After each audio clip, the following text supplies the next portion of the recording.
Buenas tardes, Buenas chicos. tardes, Buenas tardes. Alvarito. Un gusto. ¿Cómo están, mi querido Mario? Muy buenas tardes, chicos. Mi querido Mario, pues te quiero presentar a mis estudiantes del internado.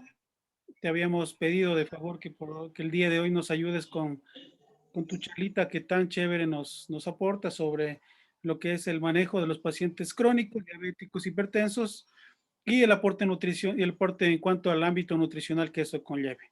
Chicos, por favor, encender sus cámaras. No se olviden que los lineamientos es que siempre debemos estar con las cámaras encendidas. Así que, por favor, mi querido Mario, te dejo con los chicos para que te presentes.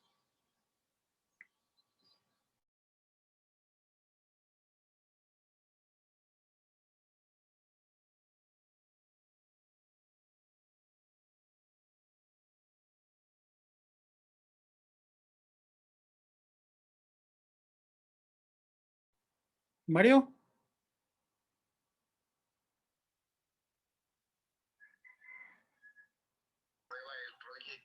Bueno, hasta que se nos una, Mario creo que se nos salió por ahí, tuvo un pequeño problemita. Pues esperemos, mis chicos, voy a correrles lista.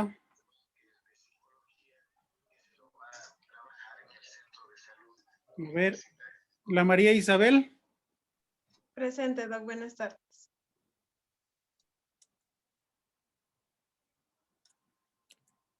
la Lisette,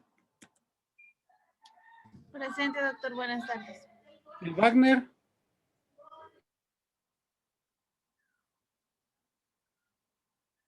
el Wagner,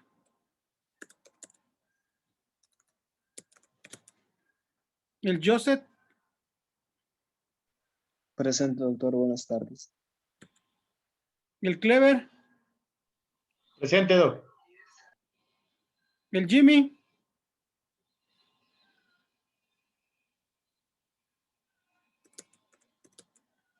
la Mayrita, Presente, doc. Buenas tardes. la Priscila,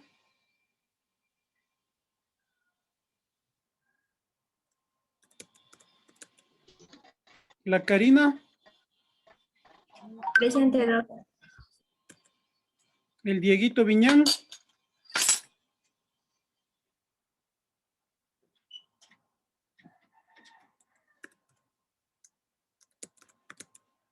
el Cristian Luna,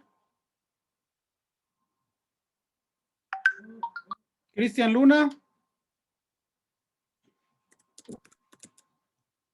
la Venturita, Presente, Doc. Buenas tardes. la Carolina,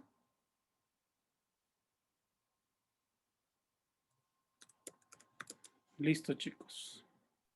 Doc, recién llegué, Diego Viñán. A ver, mijo.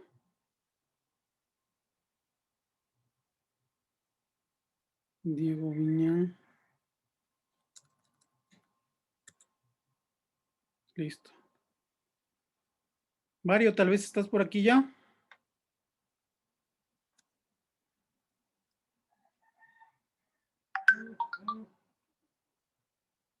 Mi querido Mario, no sé si ya puedes conectarte, tal vez ya estamos listos.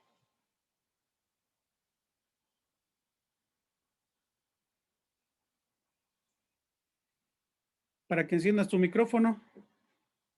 A ver, el Clever, el Joseph, el Diego, por favor, prender sus cámaras.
Alvarito, no sé si es que me escucha.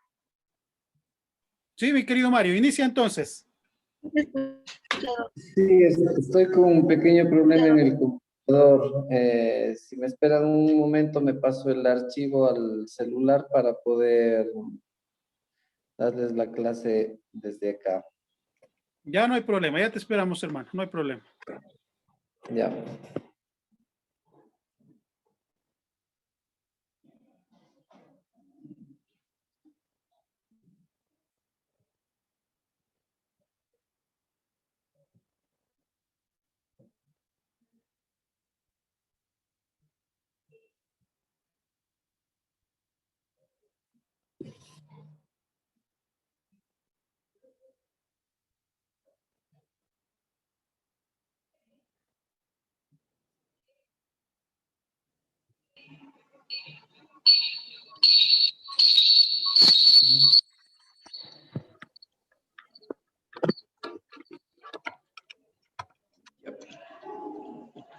Listo. No sé si es que ahí me escuchan bien.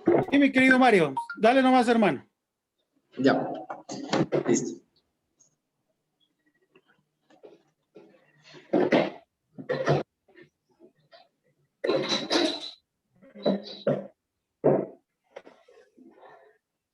Bueno, ante todo, muy buenas tardes con todos ustedes. Un gusto poder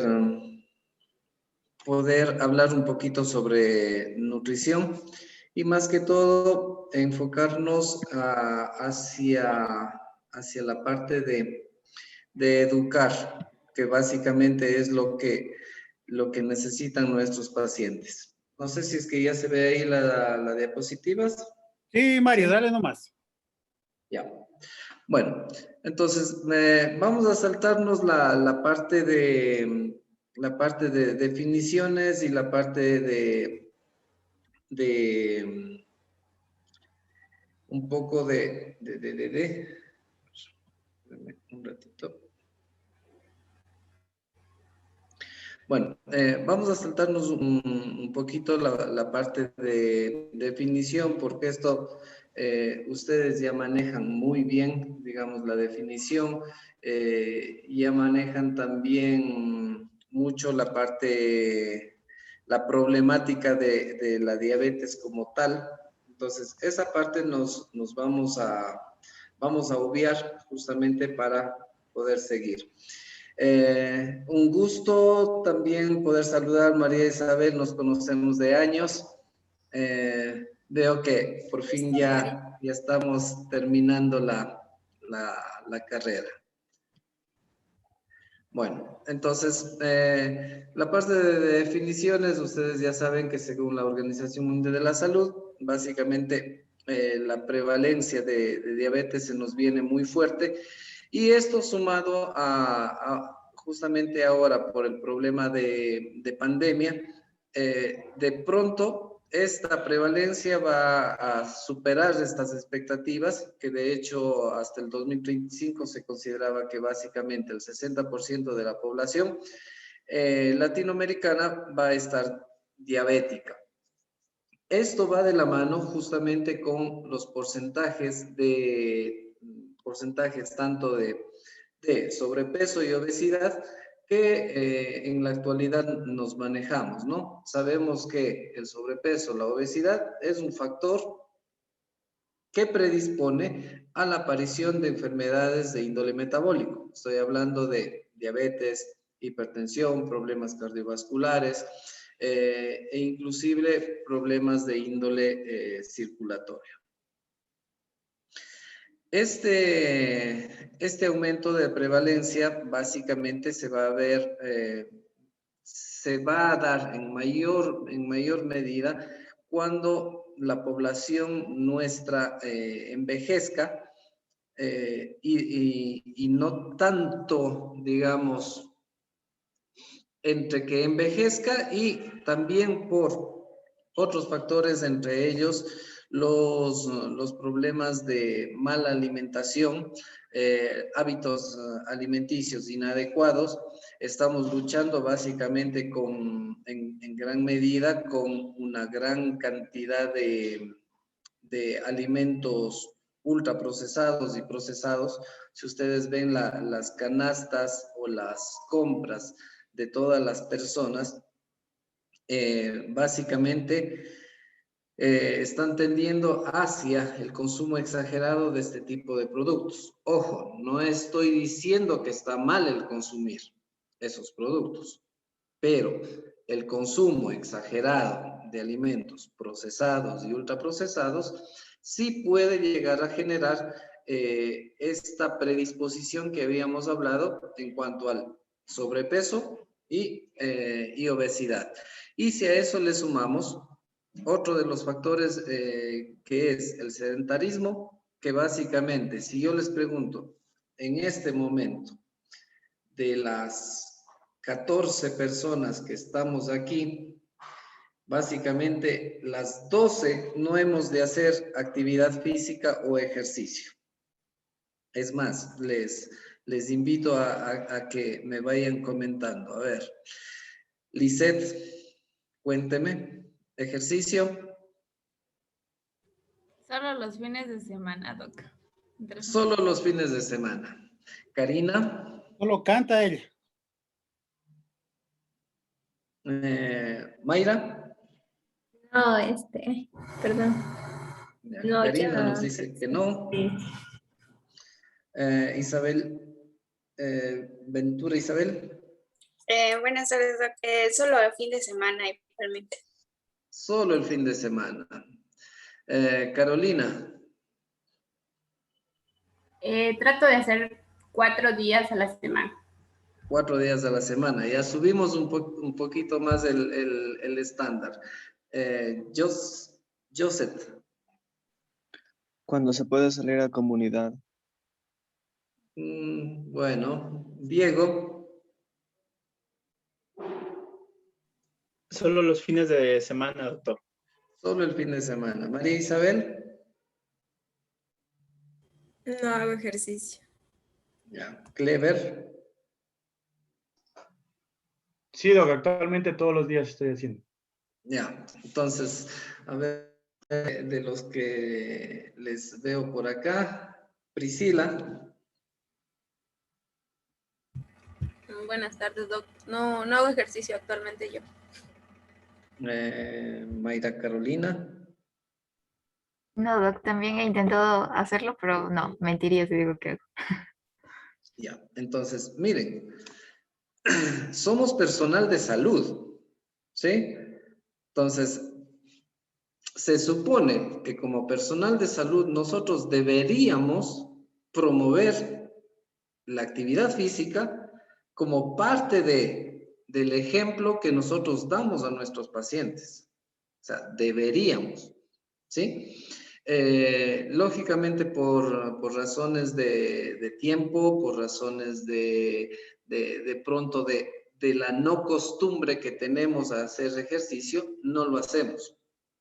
Entonces, miren, todos estamos dentro del ámbito salud.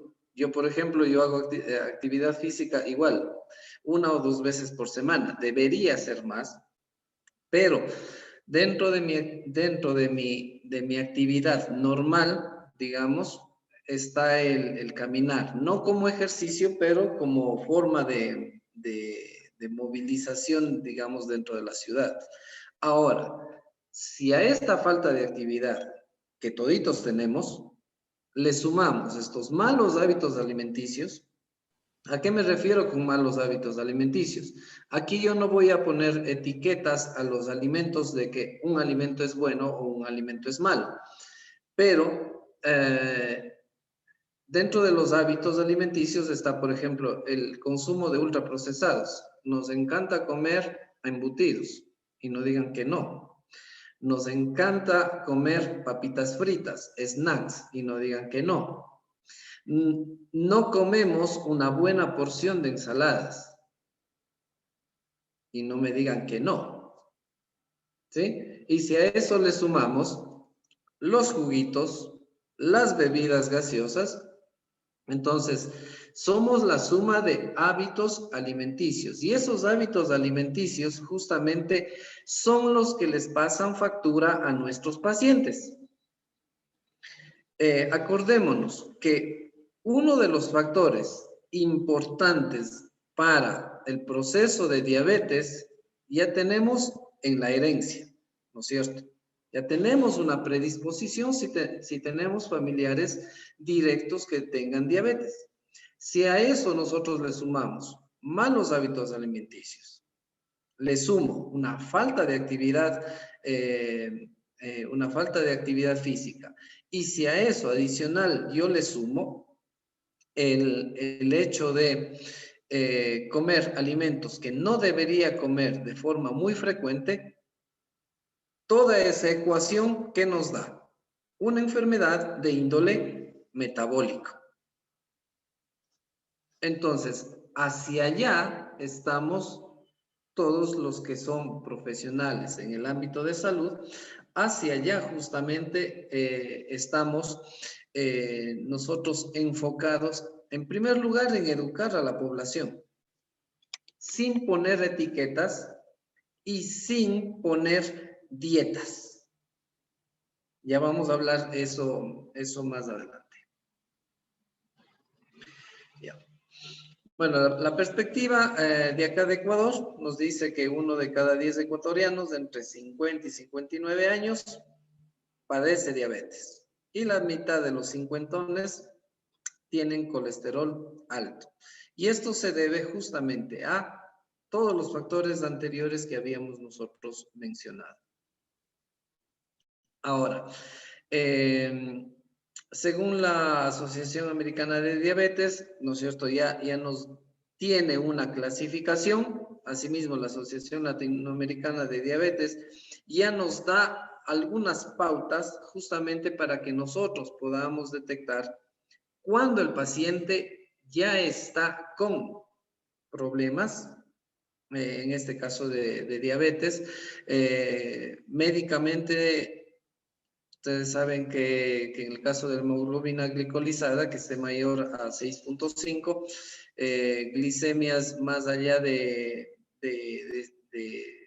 100 a 126, nosotros ya podríamos estar detectando llamémosle una prediabetes, o glucemias posteriores mayores a 200. Entonces, cada una de las asociaciones ya nos dan pautas de poder detectar a tiempo, más allá de las condiciones fisiológicas, ¿no? Que ya sabemos, polidipsia, polifagia, poliuria, pérdida de peso en el caso de pacientes diabéticos. Ahora, el proceso de atención nutricional o el proceso de lo que ustedes deben hacer con los pacientes, en primer lugar es la valoración del estado nutricional. Es decir, ¿cómo me llega el paciente? ¿Me llega un paciente diabético hipertenso? ¿Me llega un paciente diabético con problema hepático? ¿Qué enfermedad, cuál de las patologías que tiene mi paciente trato primero? En este caso, paciente diabético, hipertenso, ¿cuál de las patologías atienden ustedes primero? A ver, Karina. A mí me gusta preguntar mucho, así que... Me dice diabetes, hipertensión, ¿y cuál es la otra? Diabetes, hipertensión. Vamos por las dos primeras. Trataría la diabetes primero. Ya, la diabetes primero porque justamente esa es la enfermedad de base, y la otra la podemos tratar, digamos, a la par. Entonces, esta valoración del estado nutricional me dice en qué peso está, qué porcentaje de grasas y uso bioimpedancia, que es la balancita que me mide a través de una mini corriente eléctrica el porcentaje de grasa, porcentaje de agua, porcentaje de masa muscular. ¿En qué condiciones está? Muchos de estos pacientes que nos llegan dentro de esta valoración del estado nutricional me van a llegar de pronto con una depresión muscular, algunos con edema, algunos con colesterol, triglicéridos elevados, o inclusive algunos pacientes hasta con el peso bajo para más bajo que el peso ideal. Entonces, esta valoración nutricional del estado nutricional es ver todos los signos que me presenta ese paciente, que puede tener de pronto caída del cabello, uñas quebradizas, que eso me puede dar una pauta de algún déficit o deficiencia de algún micronutriente, y me da la idea más o menos, hacia breves rasgos, de cómo está mi paciente en ese momento. Siguiente cosa, que es ya el diagnóstico como tal. Este diagnóstico, para yo poder dar este diagnóstico, justamente yo me baso en función a la anamnesis que yo hago, el examen físico, los parámetros de laboratorio, la evaluación dietética, es decir, preguntarle al paciente qué come, cómo come, cuándo come, cuánto come. Es importante, porque dentro de esta evaluación dietética, usted debe saber los hábitos de ese paciente para usted poder trabajar en función a esos hábitos y educar el proceso de alimentación. ¿Sí? Entonces, el proceso de alimentación, ese es el educable. Ahí usted le puede decir, coma más azúcar, menos azúcar, con más sal, menos sal, coma rápido, coma despacio, evite comer este alimento, coma más este otro. Justamente, una vez que usted ha realizado todo el diagnóstico nutricional y la valoración del estado nutricional de ese paciente, usted sabe con qué tipo de paciente está trabajando. Puede ser que sea un paciente diabético, obeso y con pérdida muscular. ¿Cómo trabajo? ¿Sí? ¿Cuál de las tres condiciones trato de mejorar? Lógicamente la diabetes, la enfermedad de base, pero en este caso la depresión muscular también es importante. ¿Sí? Y finalmente, ahí viene ya el tratamiento dieto-nutricional que puede ir de la mano con suplementación y complementación. En el caso de pacientes que tengan un problema de desnutrición o una pérdida en micronutrientes. El objetivo básicamente dentro de ya el trabajo nutricional y del trabajo médico, que las dos cosas van a la par, justamente la parte médica, es decir, el regular la glicemia, ese es el primer objetivo dentro del tratamiento del paciente diabético. Ese control glicémico va de la mano con la medicación que ustedes como médicos dan, más la dieta. Y hay que hacerle entender al paciente que esas dos cosas van de la mano. Que no por el hecho de ponerse más insulina o tomar algún antiglicemiante va a obviar la dieta. ¿Sí? Es como cuando, digamos, el paciente está casado, ¿no? A donde va el esposo, va la esposa. Entonces, asimismo hay que hacerle entender que la diabetes o alguna enfermedad de índole metabólico, donde va él, va la enfermedad. No porque ese paciente tenga un compromiso social, ese día la diabetes se quedó en la casa. Que muchas veces sucede eso dentro de nuestros pacientes, ¿sí? Y la glicemia de ese paciente a veces está alta, a veces está baja, a veces está muy baja, y eso trae problemas clínicos posteriores, entre ellos amputaciones, daño renal, daño de retinas, ¿no es cierto?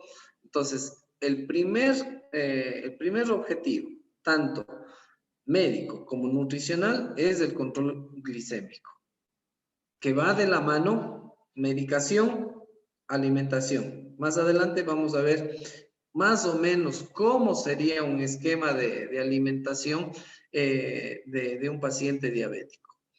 La segunda cosa, si mi paciente diabético tiene un proceso de obesidad, debo tratar de que baje. Aquí no me voy a enfocar en que le voy a bajar a mi paciente al peso ideal. Ese es uno de los grandes errores que a veces cometemos, querer que mi paciente baje al peso ideal. Con que usted baje un 10% del peso actual, usted mejora las condiciones clínicas de ese paciente, tanto en diabetes, tanto en hipertensión, ¿sí? Con un 10%, es decir, si me pesa 90, tratar de que baje esos 9 kilos. Si logra bajar más, mejor todavía, porque ustedes saben que el rato que baje el paciente de peso, reducimos medicación, mejoramos las condiciones del paciente, ¿sí? Y que estos cambios que nosotros tratemos de hacer sean a largo plazo. Siempre piensen ustedes cambios a largo plazo del paciente. El aporte calórico adecuado. No todas las dietas que ustedes le sugieran al paciente diabético van a tener las mismas calorías. De pronto, cuando está hospitalizado, cuando ha llegado con 300 o 400 o 500 de glicemia y está hospitalizado, de pronto ahí yo sí puedo estandarizar y decir dieta de 1500 calorías. Que de hecho eso sucede a nivel hospitalario, ¿sí? Por lo general se trabaja con dietas de 1200, de 1500, 1800, ¿sí? Pero esto va a depender mucho de cómo me llegó ese paciente a hospitalización. Si me llegó con una glicemia de 600, lógicamente yo voy a tratar de, ahí el objetivo es tratar de regular esa glicemia con la finalidad de que nuevamente se normalice. Y de ahí viene la reeducación nutricional. Y este aporte calórico que usted le va a dejar a ese paciente tiene que manejarse en función al metabolismo basal, la actividad física, ¿sí? Y ahí usted tiene prácticamente el 90% de las calorías que requiere ese paciente. En el metabolismo basal, utilice la fórmula que utilice, ya sea la de Harris-Benedict, ya sea la de la OMS, ya sea la de Mifflin, cualquiera de esas fórmulas le va a dar el metabolismo basal. Le suma la actividad física, que en este caso, si es que es un paciente que no tiene una actividad física, digamos, tan adecuada, así como todos los que estamos aquí, le vamos a poner unas 30 calorías por kilogramo peso. Entonces, más o menos, el metabolismo basal es del 60%. El 30% tienen ustedes la actividad física y el 10% es la acción dinámica de los alimentos. Es decir, la cantidad de calorías que se requiere para digerir todo lo que está comiendo. Y ahí le va a dar un aproximado de las calorías que necesita ese paciente.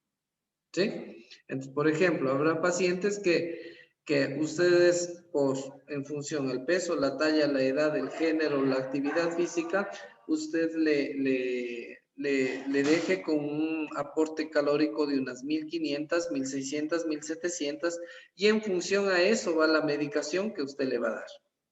¿Sí? No sé si es que tienen alguna duda hasta ahí. Me gusta que sean preguntones también. No se queden solo con lo que yo digo.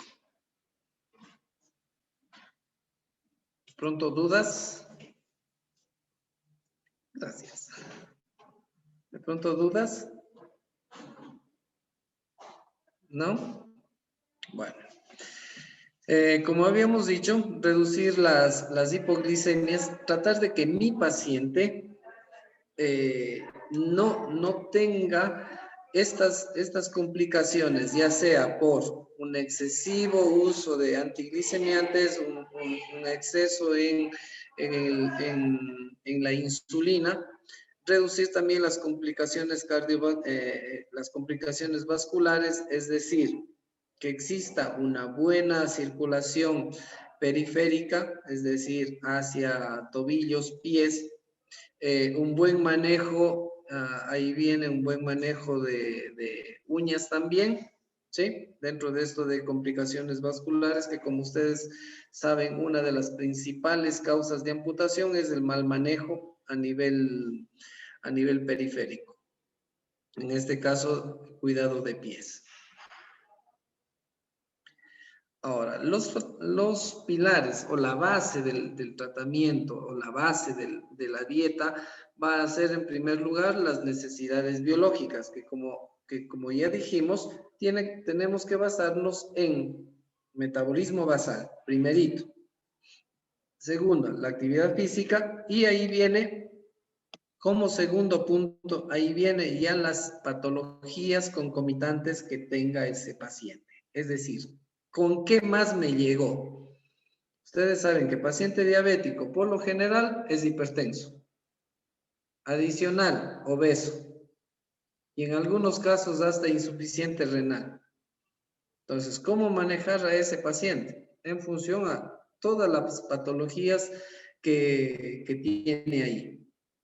Entonces, si es un paciente diabético con insuficiencia renal, hipertenso, enfermedad de base, ya no es la diabetes, es la insuficiencia renal, porque ahí toca modificar la dieta que normalmente debería comer un diabético sin ese tipo de patología. Es decir, baja en potasio, baja en sal, cuidado en alimentos que tengan calcio, cuidado en alimentos que tengan fósforo, ¿sí? Entonces, y es la suma de muchas patologías o muchas complicaciones que me podría dar este paciente diabético. La tercera cosa, promover siempre, 1, actividad física y 2, ejercicio. ¿Cuál es la diferencia? María Isabel. Actividad física se refiere a prácticamente movimientos corporales como caminar, y en cambio el ejercicio físico ya es realizar, por ejemplo, ejercicios en un gimnasio o ejercicio aeróbico, creo que era eso. Ya. Actividad física yo le puedo considerar desde barrer, trapear, limpiar la casa, tender las camas, ¿sí? Entonces, el paciente como tal siempre nos va a decir, pero yo sí camino, ¿sí? Yo sí camino desde mi casa al trabajo. ¿Eso es actividad física o ejercicio? A ver, Mayra Carolina. Actividad física. Eso es actividad física, Doc. Eso es a la actividad física, es decir, su cuerpo como tal está adaptado a esa actividad. Entonces, sumado a esa actividad, yo debo promover el ejercicio. ¿Qué más? El plan de dieta como tal debe basarse en las preferencias del paciente. Y ahí va de la mano con el siguiente punto, que es la cultura, costumbres, tradiciones. No es lo mismo dar una dieta para diabético en la zona rural que dar la misma dieta en la zona urbana.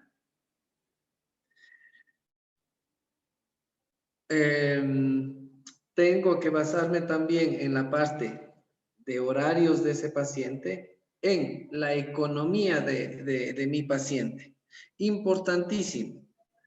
La dieta se adapta al paciente, no el paciente a la dieta. Eso es uno de los grandes errores que a veces cometemos.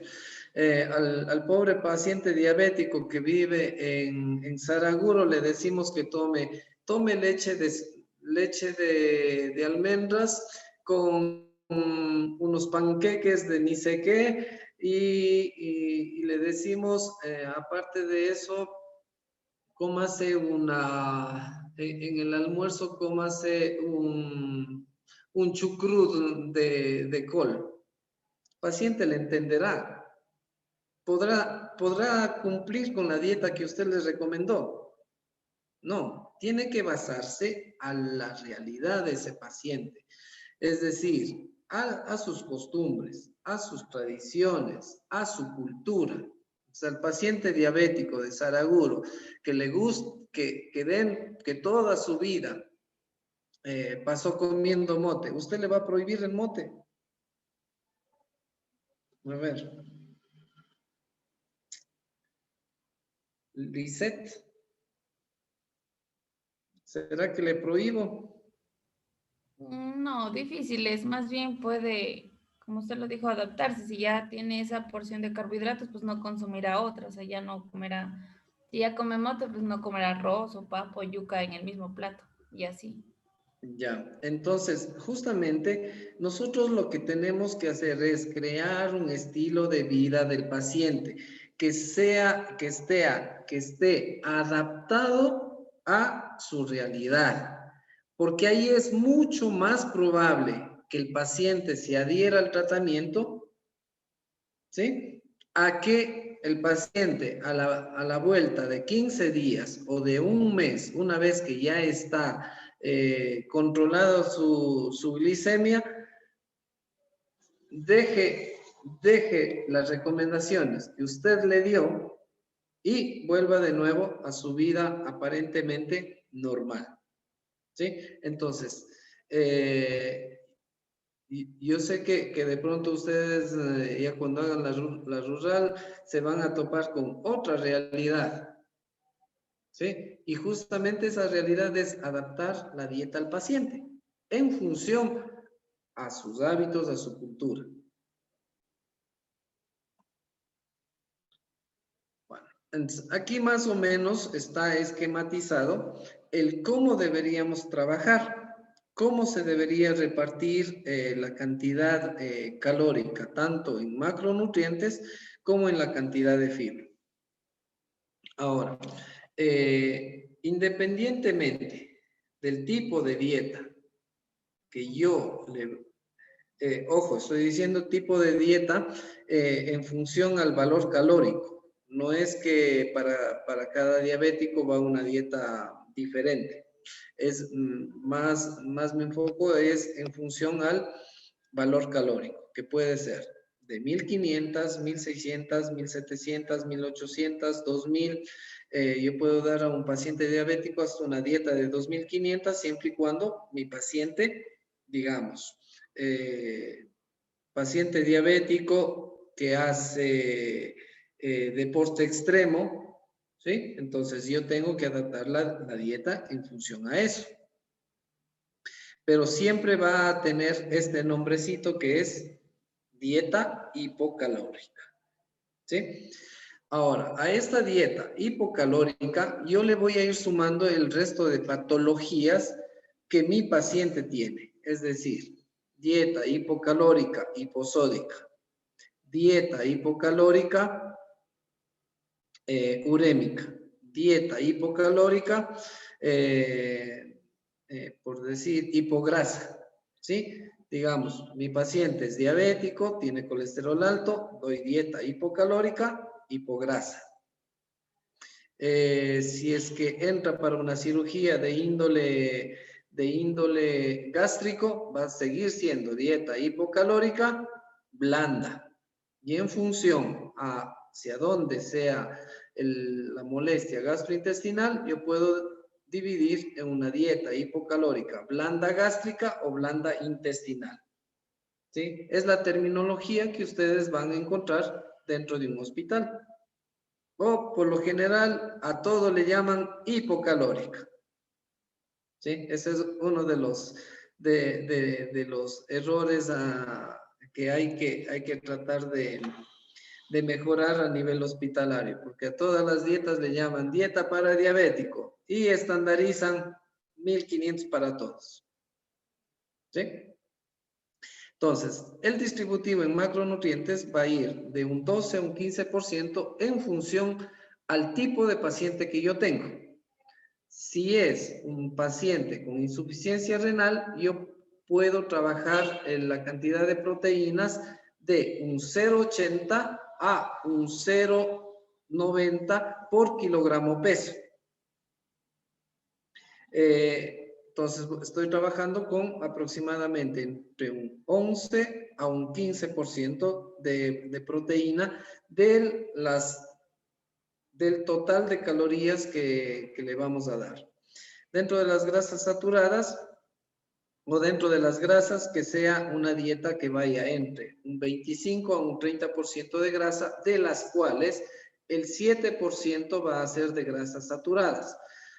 ¿Por qué está ese 7%? Porque justamente todas, absolutamente todas las proteínas de origen animal vienen vinculadas con la grasa. Es decir, dentro de las fibras de la carne, yo tengo grasa. El rato que mi paciente toma leche, ahí está la grasa. Mi paciente come queso, ahí está la grasa. ¿Sí? Entonces, justamente ahí viene ese 7% y ahí viene la educación a mi paciente en función a las técnicas y las formas en las que tiene que preparar sus alimentos, que eso ya les voy a indicar un poquito más adelante. En cuestión carbohidratos, vamos a seguir manteniendo entre un 45 a 60% de carbohidratos. Ojo, en el caso de carbohidratos, tienen que ser en su mayoría carbohidratos de índole complejo. Me refiero a carbohidratos de índole complejo que tengan almidones, celulosa, hemicelulosa, pectinas, mucílagos, gomas, ¿sí? Y apenas el 10% de carbohidratos simples. Entonces aquí estamos hablando de lactosa, fructosa, maltosa, es decir, los azúcares simples que están presentes tanto en las frutas como en algunos productos, entre ellos los lácteos. Cantidad de fibra que puede ir de un 30 a 40%, dependiendo mi paciente. Si es un paciente que sufre de estreñimiento, puedo darle hasta ese 40 gramos por día. Si doy más, el paciente va a sufrir impactación. Es decir, en vez de mejorar el factor digestivo, yo lo que voy a hacer es empeorar el factor digestivo de ese paciente. Entonces, no siempre le voy a dar mayor cantidad de fibra a mi paciente, es mejor. Partiendo de que esta fibra, estos 40 gramitos de fibra, va a estar entre la pectina, los mucílagos y la hemicelulosa que están presentes en las hortalizas, verduras y frutas. Una reducción de 2 gramitos de sal al día y de sodio. O sea, aquí es importante educar al paciente de que la sal o el sodio no solo está en la sal, sino está presente en otros productos, entre ellos el bicarbonato de sodio, sorbato de sodio, que están presentes como aditivos alimenticios que me permiten mejorar la textura, el sabor, el color de los alimentos, justamente en el uso de alimentos semiprocesados y procesados.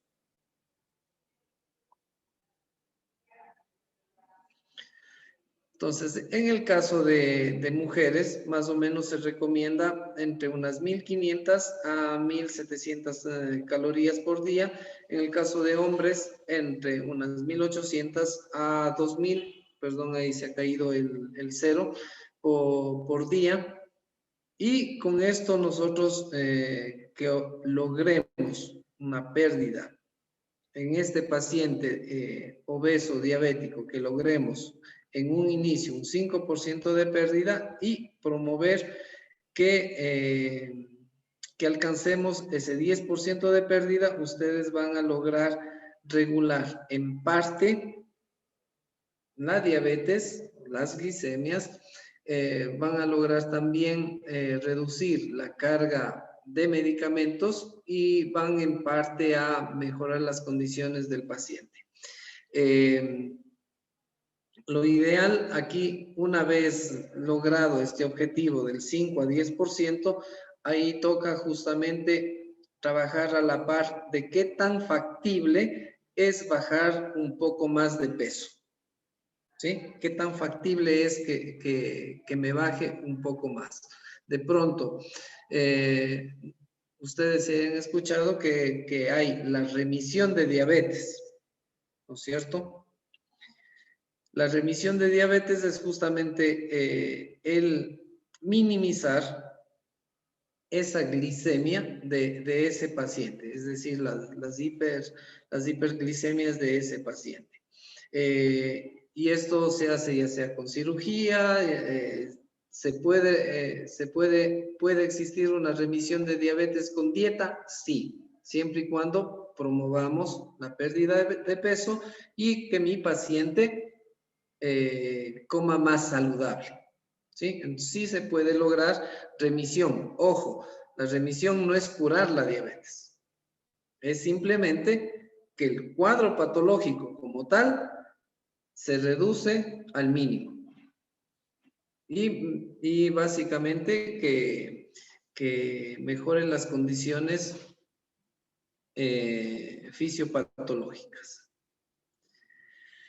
Ahora, hay que tener cuidado en el caso del índice glucémico, justamente dado por los procesos de cocción y por la utilización de alimentos dentro de su dieta. Entonces, en primer lugar, la naturaleza del almidón. Para yo saber este índice glucémico, de hecho, hay tablas que me dicen, el alimento X tiene un índice glucémico más alto y hay otros que tienen un índice glucémico más bajo. Esto no quiere decir que mi paciente diabético va a dejar de consumir estos alimentos con índice glucémico más alto, sino que la porción es la que debo tratar de mejorar el consumo.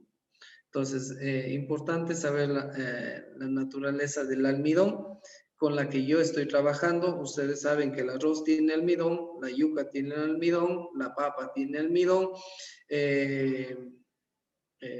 la quinoa tiene muy poco almidón como tal. Entonces, el maíz también tiene almidón, ¿sí? Entonces, habría que ver bajo qué condiciones y qué porción yo voy a dar a mi paciente. Siguiente, la técnica de cocción y los tiempos de cocción.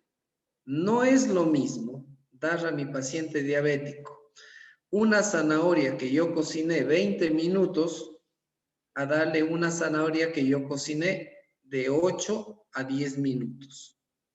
¿Sí? Entonces, importante, se debe respetar los tiempos de cocción y la forma de elaboración de los alimentos del paciente diabético. Si yo voy a darle ensaladas, entonces los tiempos de cocción deben ser cortos. Puedo utilizar al vapor, puedo utilizar también técnicas como el salteado, que es que de hecho en ese se reduce mucho el tiempo. Entonces, mientras más se cocine un alimento, más biodisponible yo hago los azúcares que están presentes en ese alimento. ¿Sí? Entonces, digamos, el brócoli puedo cocinar de 5 a 8 minutos. La zanahoria cocino de 8 a 10 minutos. Va a depender el tipo de corte que yo haga. Si yo hago, por ejemplo, palitos delgaditos, el tiempo de cocción incluso puede reducirse de 3 a 5 minutos. Si hago palitos como mi dedo, entonces de pronto ahí yo me demoro de 8 a 10 minutos.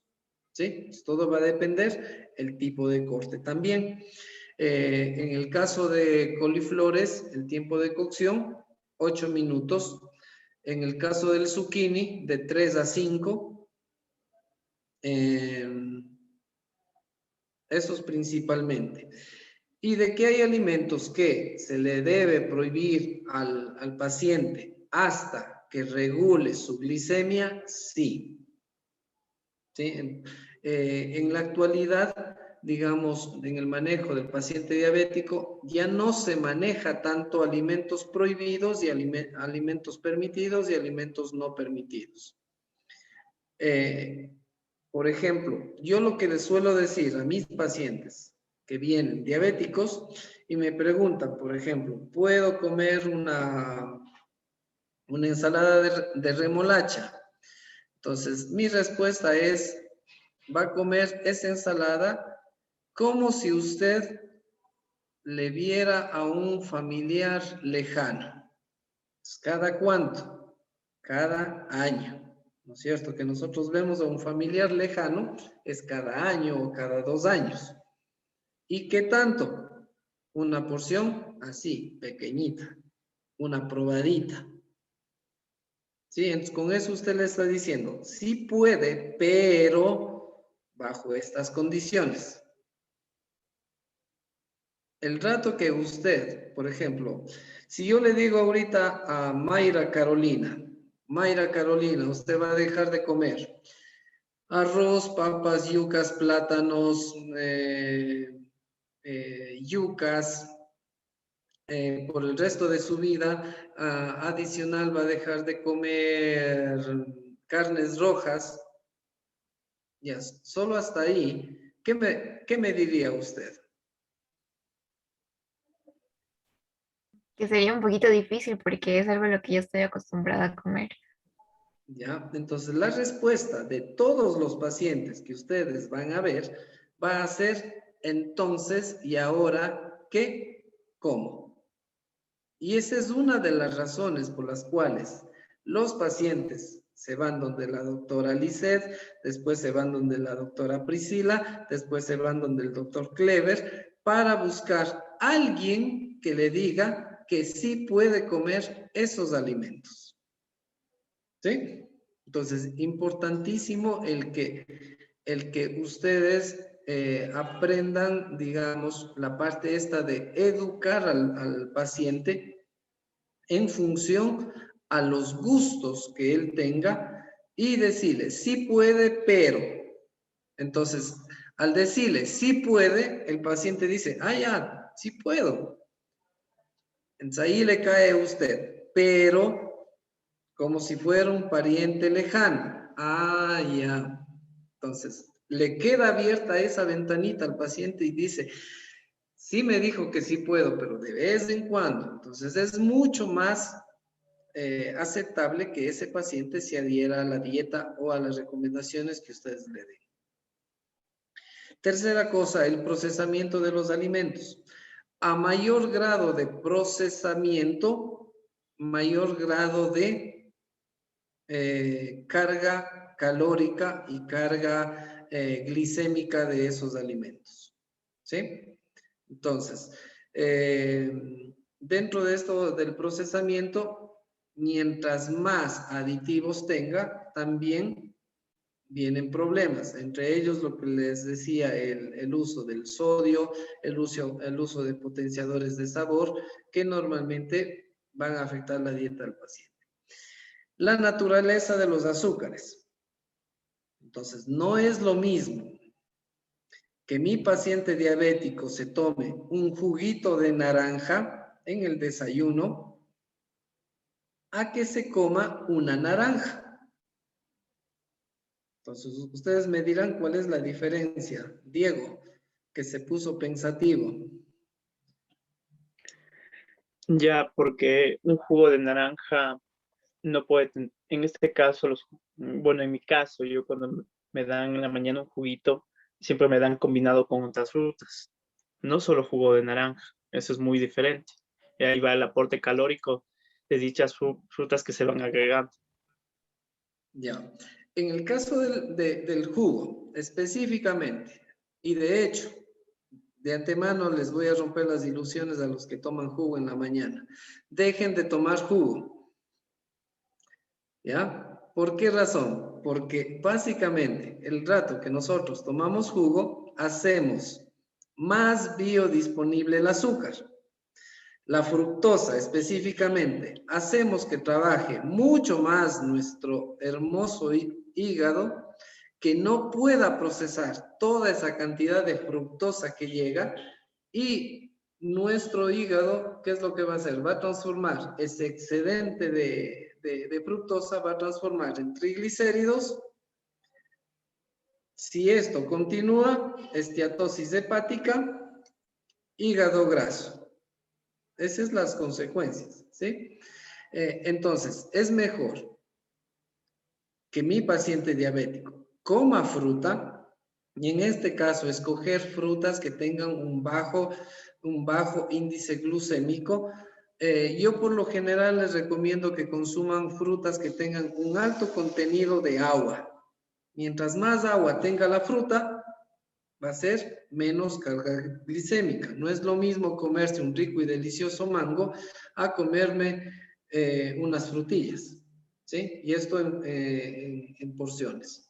Entonces, naturaleza de los azúcares, presencia de otras sustancias en el caso de los aditivos alimenticios. Bueno, edulcorantes.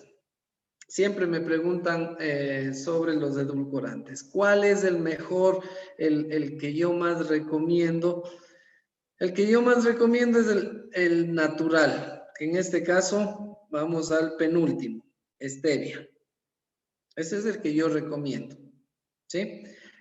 Pero el consumo de, en este caso, edulcorantes, debe ser en función a la dosis recomendada, porque hay estudios que nos dicen que el uso excesivo de edulcorantes en la dieta nos daña la microbiota, y ustedes saben el papel importante que tiene la microbiota dentro de las funciones gástricas, dentro de mejorar las condiciones inmunológicas, ¿sí? Y dentro de otros procesos. De hecho, la microbiota ahora está siendo estudiada a profundidad justamente porque vieron que regula ciertos factores. Entonces, en el caso de edulcorantes hay que tener cuidado en la dosificación, que no se pase la dosificación, y de todas estas, la que yo recomiendo, stevia en gotas, siempre que se revise que sea 100% glicolizado steviado. Eso me garantiza que ese producto como tal está hecho 100% de stevia. En algunos casos, como la sacarina, el aspartame, la sucralosa, vienen combinados con otros azúcares, que en este caso puede ser una sucralosa con azúcares de índole alcohólico o de base alcohólica, como el xilotol y el manitol, que esos sí dan carga glucémica, que de hecho esos dan 2 calorías por gramo, ¿sí? Entonces, aparte de eso, el consumo exagerado de estos azúcares con base alcohólica me van a dar problemas de índole gástrico en el paciente.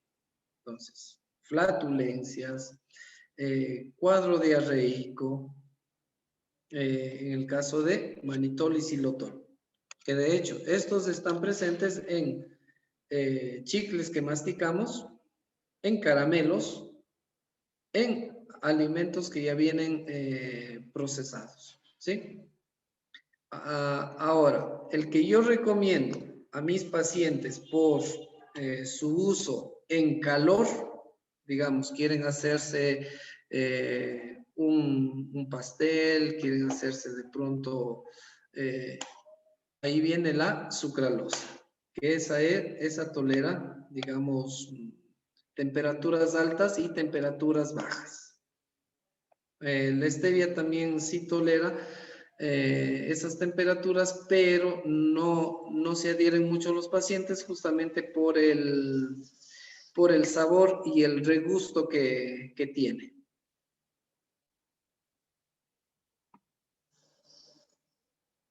Más o menos aquí tienen ustedes un plan de alimentación de unas 1500 calorías. Ojo, para un paciente diabético normal, sin otra patología concomitante. Entonces, puede ir una taza de leche, unas tostadas integrales, una porción de queso de 30 gramos, estoy hablando de una porción de queso aproximada de más o menos tamaño de una tarjeta por el grosor o ancho de un celular sin el protector. Una porción de fruta, en este caso está puesto un melón, y adicional yo le puedo aportar fibra, ya sea a través de avena o a través de chía, que justamente ahí está la fibra que yo les comentaba, ¿no? Que ahí tengo yo celulosa o hemicelulosa o también gomas, que de hecho la chía tiene gomas. En almuerzo, aquí está enfocado más o menos un menú para Loja, una porción de repe, que en este caso es una taza, ensalada. En el caso de ensaladas, ojo, dentro de la educación en nutrición para pacientes diabéticos, nosotros nos manejamos con varios métodos, ¿no? Un método es método del plato, que de hecho justamente ahora estamos promoviendo más el método del plato, que nos dice la mitad del plato, ensaladas, ¿sí? El un cuarto, el carbohidrato, y en el otro cuarto, el género cárnico. Pero también nosotros podemos adaptar el método del plato más manejarnos con porciones con porciones de mi mano, ¿sí? Entonces, por ejemplo, porción de ensalada, mis dos palmas, de las cuales la una palma es crudo y la otra palma es cocinado. Que si ustedes juntan las dos palmas y ponen sobre el plato, más o menos corresponde al medio plato, ¿sí? En el caso del carbohidrato, porción normal, su puño. Entonces, no es lo mismo mi puño al puño de Carolina o al puño de Diego, ¿sí? De pronto es un poco más grande o un poco más pequeño, ¿ya? Porción de carne, tengo palma de la mano, que en este caso, si es que es un filete, puede ser entre 90 a 120 gramos. Si es que es una porción de pollo, aproximadamente entre 120 a 150 gramos. ¿Por qué? Porque pesa el hueso que viene dentro, ¿sí? Entonces, dentro del menú, como pueden ver, está el brócoli que va cocinado, más el frijol que va cocinado, y tengo el tomate que va crudo. Entonces, no como las ensaladas que normalmente no sirven en los restaurantes, que es un por aquí pasó verduras y la montonera de arroz. En merienda, dependiendo el paciente, yo puedo sugerirle que coma únicamente una ensalada bajo las mismas condiciones que estaba comiendo en el almuerzo, un género cárnico y una aromática, o también puedo promover, digamos, una merienda un tanto diferente en función a mi paciente. Digamos, mi paciente no está acostumbrado a comer en la noche, pero yo sé que tengo que darle aproximadamente aquí en la merienda unas 400 a 500 calorías del total. Entonces yo puedo darle a través de un sándwich hecho con pan integral, en la cual pongo lechuga, tomate, un cuarto de aguacate más algún género proteico, ¿sí? El siguiente menú, en cambio, ya es para, tenemos, me parece que es una para, asimismo, 1500, y como pueden ver, aquí ya cambia un poquito el menú como tal, ya se incluye algunos refrigerios. Ojo, el fraccionar la dieta en un paciente va a depender también mucho de los hábitos, costumbres de mi paciente. Si yo veo que mi paciente, aparte de ser obeso, diabético, también tiene un cuadro de ansiedad por comer, yo tengo que fraccionar la comida, justamente para tratar de controlar la ansiedad. Entonces, está más o menos bajo las mismas condiciones. Este menú de aquí me parece que es de unas 1700 a 1800 calorías, por lo que veo aquí un vaso de colada dentro del almuerzo. ¿Dudas, preguntas? ¿No? A ver, espérenme un segundito y les muestro. ¿Qué niños tan aplicados? Así da gusto. Ya. Y finalmente, a ver, tengo otro plan de alimentación, asimismo. En cambio, está enfocado en pacientes que desayunan algo sostenido. Entonces, ¿puede mi paciente diabético controlado comer algo sostenido? Sí. No sé si ahí logran ver. Entonces, en este caso, va una aromática, un molido de verde, porción de quesillo, siempre tratar de cuadrar con las proteínas. Y en este caso, sí está puesto un jugo de mora. Ustedes me dirán, pero hace un rato usted nos dijo que los jugos no. ¿Cuál es la diferencia? En este caso, el jugo de mora, para yo poder hacer para mi paciente, apenas va a ir una media tacita de moras, que si yo peso van a ir apenas 50 gramitos, ¿sí? Entonces, el tamaño del vaso va a ser aproximadamente de unos 100 a 120 ml. Y asimismo, esta me parece que es una dieta de unas 1800 calorías para una persona activa, ¿sí? 100% activa, porque justamente si ustedes se fijan en la parte de refrigerios, sí está cargado con algunos alimentos que normalmente ustedes dirían un diabético no puede comer, ¿sí? Por ejemplo, un jugo de frutas con un sándwich, el plátano maduro con quesillo, lógicamente va en función a la actividad física que tenga mi paciente. ¿Ya? Bueno, a ver, antes de la despedida, bueno, siempre me gusta presentar todas mis redes sociales. Me pueden encontrar en todas las redes sociales, inclusive hasta TikTok. Bueno, en TikTok educo de otra forma, no hago bailes, así que no esperen verme bailando. Eso, y como un pequeño espacio publicitario, les invito a, justamente, les invito a una clase sobre lactancia materna, rompiendo mitos sobre la lactancia, que va a estar, digamos, un tanto interesante como para que ustedes también puedan promover. Ustedes saben que la lactancia materna es la base, es la primera alimentación que debe tener un bebé, y desde ahí nosotros marcamos los hábitos que posteriormente vamos a tener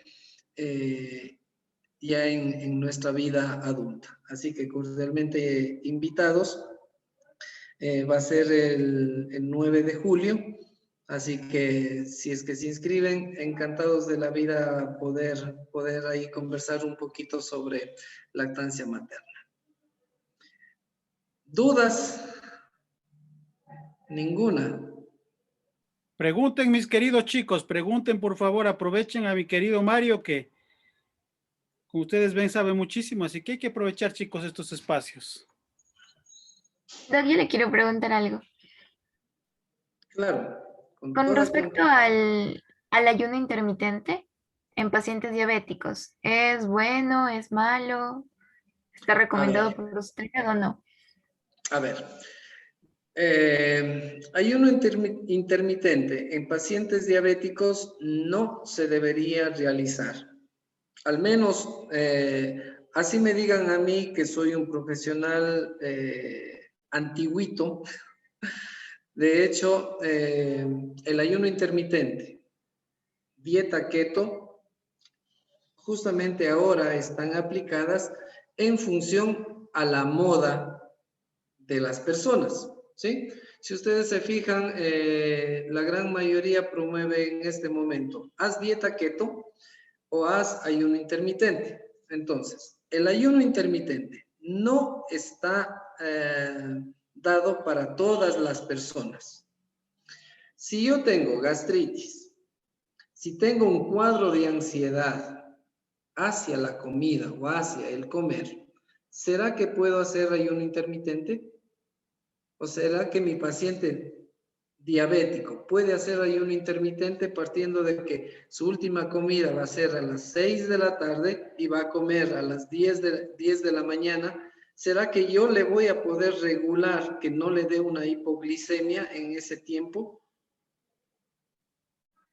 ¿Sí o no? No, no es cierto.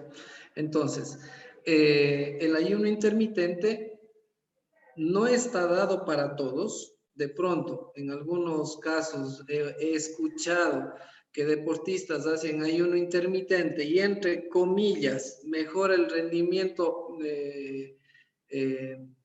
durante el ejercicio. Falso. No hay estudios que lo corroboren. Siempre básense ustedes en la parte de estudios y evidencia científica. Si ustedes encuentran un estudio con evidencia científica que diga que el ayuno intermitente puede hacer un paciente diabético, podríamos intentar. Pero hasta el momento, de lo que yo sé, no existen estudios ni de la dieta keto, para bajar de peso me refiero, y para manejo de pacientes crónicos, ni el ayuno intermitente. No existen estudios de este tipo, ¿sí? Así que no se dejen jalar por la moda, ¿sí? Inclusive hay profesionales en el ámbito de salud que promueven dietas keto. Yo soy uno de los que les dice no a la dieta keto. ¿Ya? Pregunten nomás, con confianza.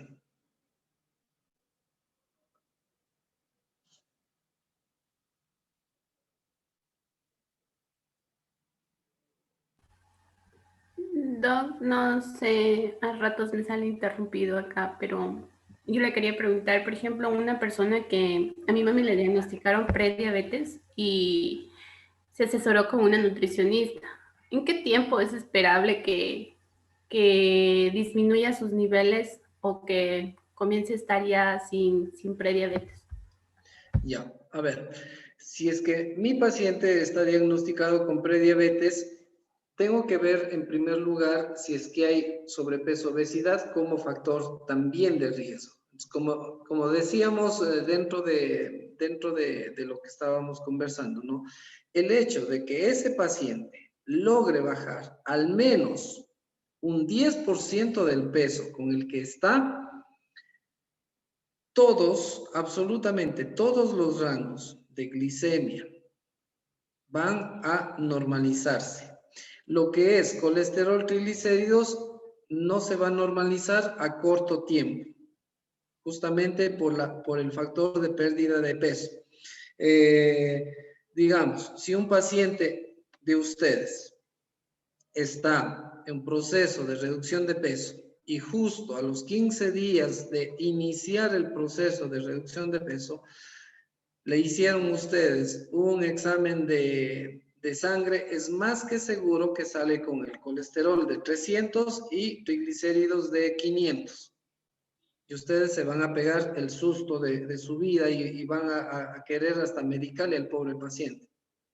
Acuérdense que el rato que el paciente está en proceso de reducción de peso, esa grasita o esas reservas energéticas tienen que movilizarse para generar energía, para oxidarse y darle energía a mi paciente, ¿sí? Porque mi paciente está en un déficit calórico, es decir, mi paciente normalmente debería consumir una dieta de 1800, pero yo para bajarle de peso le doy una de 1600. Esas 200 calorías yo estoy sacando de las reservas energéticas. Y al utilizar esas reservas energéticas como parte de la energía, entonces ustedes van a ver reflejado en colesterol, van a ver reflejado en triglicéridos elevados. Entonces no se asusten. Ahora, para que esos valores, en el caso de una prediabetes, usted vea que están mejorando, debería ser a partir del tercer mes. Si promovemos nosotros la reducción de peso, ese paciente en el tercer mes, por lo menos ya me bajó unos, siendo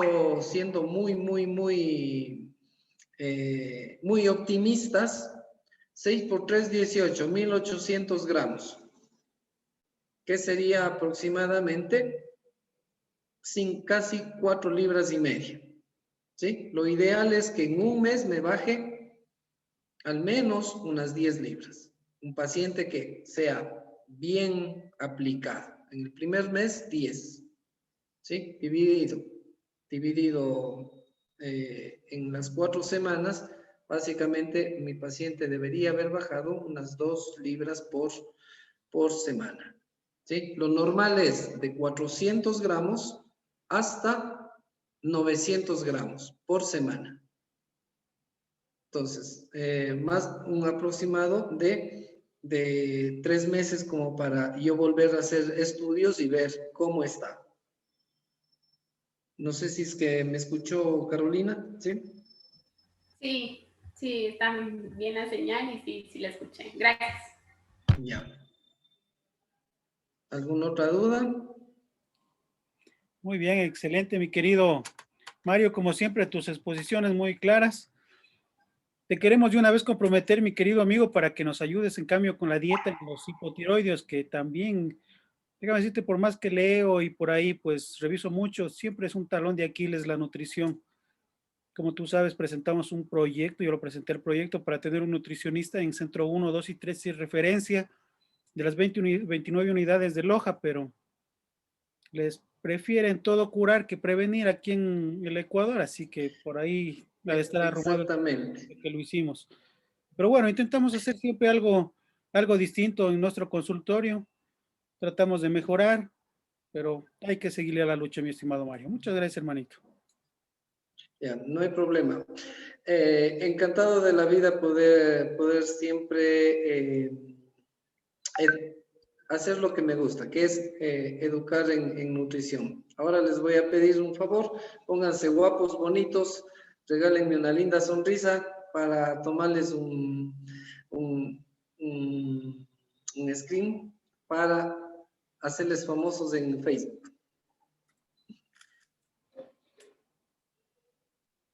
Listo. ¿Ganamos o no ganamos, Clever? No ganamos. Clever, porque casi Los no dos. ganan, hermano. Así como. Entonces chicos, como para finalizar, uno, no se dejen llevar por la moda, ¿sí?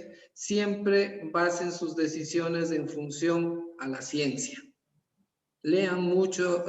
Yo sé que la dieta keto tiene base científica, sí, de hecho en los años 20 fue creada justamente para el tratamiento de trastornos de índole nervioso, ¿sí? Del sistema nervioso central, en este caso para pacientes con autismo, para pacientes con epilepsia, pero de esa dieta que estaba enfocada hacia esos trastornos, le transformaron a lo que ahora es la famosa dieta keto, pasando por la dieta Atkins, que ustedes pueden revisar, que de hecho trajo más complicaciones cardiovasculares que las que mejoró, inclusive está catalogada dentro de las dietas de moda, y para mí la dieta keto al momento también es una dieta de moda. Siempre pregúntense lo siguiente: ¿será que mi paciente o será que yo de aquí a 10 años se ven haciendo ustedes una dieta keto? ¿Se ven a 10 años haciendo ayuno intermitente? ¿Se ven a 10 años sin comer carbohidratos? Si ustedes me contestan a esa, sí, bueno, perfecto, esa es la dieta para ustedes. Si me dicen no, entonces no. ¿Sí? Bueno, un gusto, chicos, y espero verles la próxima. Muchas gracias, mi querido Mario. Entonces, que te vaya muy bien. Mis queridos chicos, que les vaya de lo mejor, descansen. Espero que les haya gustado. Ustedes saben que siempre es bueno aprender, chicos. Siempre es bueno aprender. Y tenemos muchísimas deficiencias en nutrición, como les digo, y tips como los que nos da Mario, pues créanme que nos ayuda mucho. Así que nos vemos el día de mañana en Dialoguemos de Salud. Joseph y va a estar también Mario, nos van a acompañar. Mañana vamos a hablar de obesidad. Y el viernes tenemos la clase, así que nos vemos, mis queridos guapas. Nos vemos mañana con los que se vayan. Chao. Muchas gracias, doctor. Gracias, doctor. Hasta Hasta mañana.